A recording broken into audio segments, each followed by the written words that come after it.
For more fairy tales and to support this page, please follow and subscribe. New story is added every week.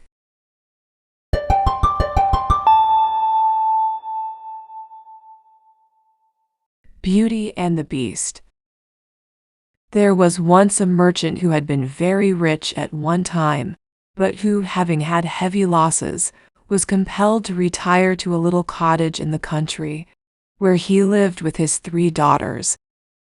The 2 elder ones were very much discontented at their poverty, and were always grumbling and making complaints. But the youngest one, who was called Beauty, and who was as amiable as she was handsome, tried all she could to comfort her father and make his home happy. Once, when he was going on a journey to try and mend his affairs, he called them around him, and asked them what he should bring them when he returned. The 2 elder ones wanted each a number of nice presents, but Beauty, kissing him sweetly, said she would be content with a rose.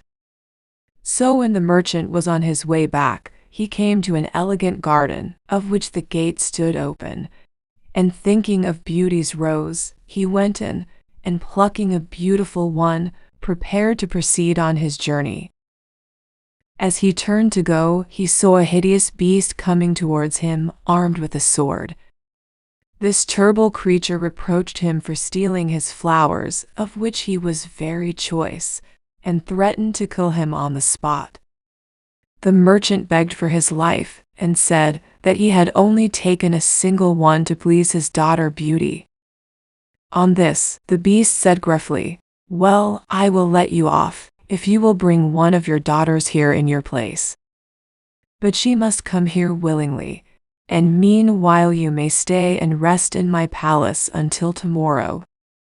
But as you may well believe, the poor father did not feel much like eating or sleeping, although everything was done for his comfort, and in the morning, the beast sent him home upon a beautiful horse. But though the birds sang around him, and the sun shone brightly, and all nature was smiling on his path, the heart of the poor merchant was heavy when he thought of his beloved daughters.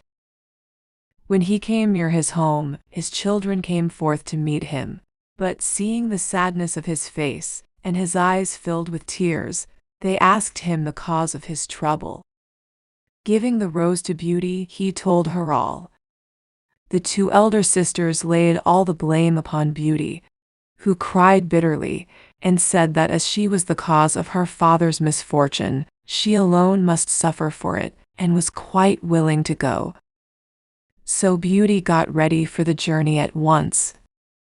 The father, who meant to return to the beast himself, after embracing his children, tried to dissuade her, but in vain, and so the 2 set out together for the beast's palace, much to the secret joy of the envious sisters.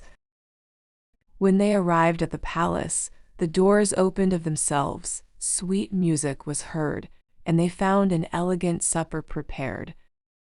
As soon as they had refreshed themselves, the beast entered, and said in a mild tone, "Beauty, did you come here willingly to take the place of your father?" "Yes, sir," she answered in a sweet but trembling voice. "So much the better for you," replied the beast. "Your father can stay here tonight, but he must go home in the morning." The beast then retired, giving Beauty so kind a look as he went out, that she felt quite encouraged. The next morning, when her father left her, she cheered his heart by telling him that she thought she could soften the beast's heart, and induce him to spare her life. After he was gone, she entered an elegant room, on the door of which was written in letters of gold, "Beauty's room." Lying on the table was a portrait of herself set in gold and diamonds, and on the wall, these words, "Beauty is queen here. All things will obey her." Her meals were served to the sound of music, and at supper time, the beast, after knocking timidly, would walk in and talk so amiably that she soon lost all fear of him, and once when he failed to come, felt quite disappointed. At last, one night, he said to her, "Am I so very ugly?" "Yes, indeed you are," said Beauty, "but you are so kind and generous that I do not mind your looks." "Will you marry me, then, dear Beauty?" said the Beast, with a look of such eager entreaty in his eyes that Beauty's heart melted within her, and she was upon the point of saying yes. But happening to look towards him, at that moment her courage failed her, and, turning away her head, she replied softly, "Though, do not ask me." The Beast then bade her good night, with a sad voice, and went away sighing as if his heart would break. The palace was full of rooms containing the most beautiful objects. In one room she saw a numerous troop of monkeys of all sizes and colors. They came to meet her, making her very low bows, and treating her with the greatest respect. Beauty was much pleased with them, and asked them to show her about the palace. Instantly, two tall and graceful apes in rich dresses placed themselves, with great gravity, one on each side of her, while two sprightly little monkeys held up her train as pages. And from this time forth they waited upon her wherever she went, with all the attention and respect that officers of a royal palace are accustomed to pay to the greatest queens and princesses. In fact, Beauty was the queen of this splendid palace. She had only to wish for anything to have it, and she would have been quite contented if she could have had some company, for except at supper time, she was always alone. Then the Beast would come in and behave so agreeably that she liked him more and more. And when he would say to her, "Dear Beauty, will you marry me?" in his soft and tender way, she could hardly find it in her heart to refuse him. Now, although Beauty had everything that heart could wish, she could not forget her father and sisters. At last, one evening she begged so hard to go home for a visit that the Beast consented to her wish, on her promising not to stay more than 2 months. He then gave her a ring, telling her to place it on her dressing table when she wished either to go or return, and showed her a wardrobe filled with the most elegant clothes, as well as a quantity of splendid presents for her father and sisters. The Beast was more sad than ever, after he had given his consent to her absence. It seemed to him as if he could not look at her enough, nor muster courage to leave her.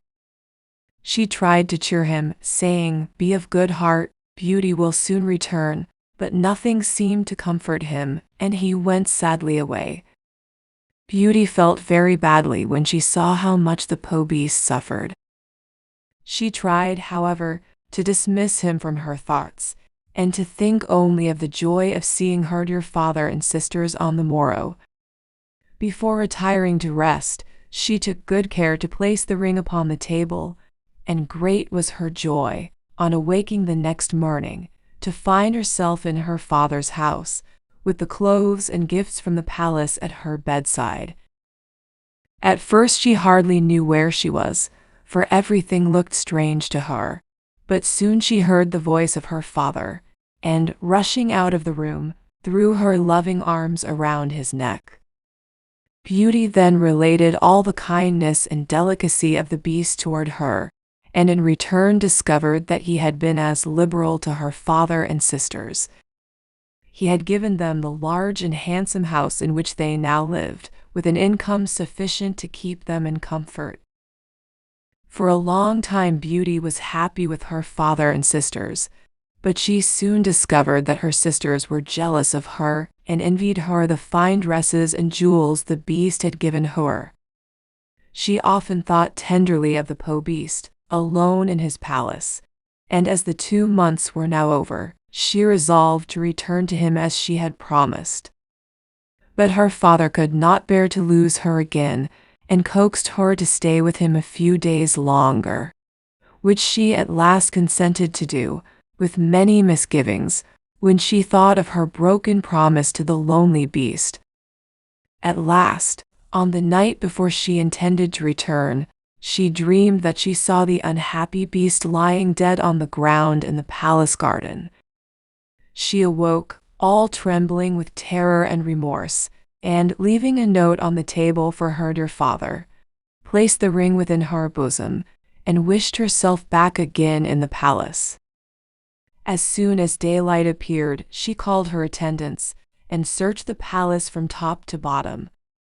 But the beast was nowhere to be found. She then ran to the garden, and there, in the very spot that she had seen in her dream, lay the poor beast, gasping and senseless upon the ground, and seeming to be in the agonies of death. At this pitiful sight, Beauty clasped her hands, fell upon her knees, and reproached herself bitterly for having caused his death. "Alas, poor beast," she said, "I am the cause of this. How can I ever forgive myself for my unkindness to you, who were so good and generous to me and mine, and never even reproached me for my cruelty?" She then ran to a fountain for cold water, which she sprinkled over him, her tears meanwhile falling fast upon his hideous face. In a few moments the beast opened his eyes, and said, "Now that I see you once more, I shall die contented." "No, no," she cried, "you shall not die. You shall live, and Beauty will be your faithful wife." The moment she uttered these words, a dazzling light shone around the palace, was brilliantly lighted up, and the air was filled with delicious music. In place of the terrible and dying beast, she saw a young and handsome prince, who knelt at her feet, and told her that he had been condemned to wear the form of a frightful beast, until a beautiful girl should love him in spite of his ugliness. At the same moment, the apes and the monkeys, who had been in attendance upon her, were transformed into elegantly dressed ladies and gentlemen, who ranged themselves at a respectful distance, and performed their duties as gentlemen and maids of honor.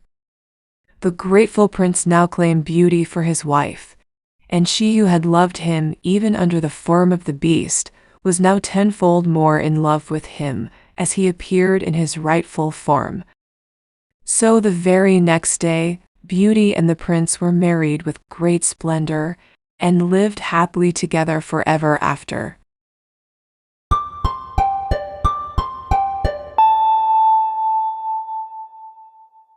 For more fairy tales and to support this page, please follow and subscribe. New story is added every week.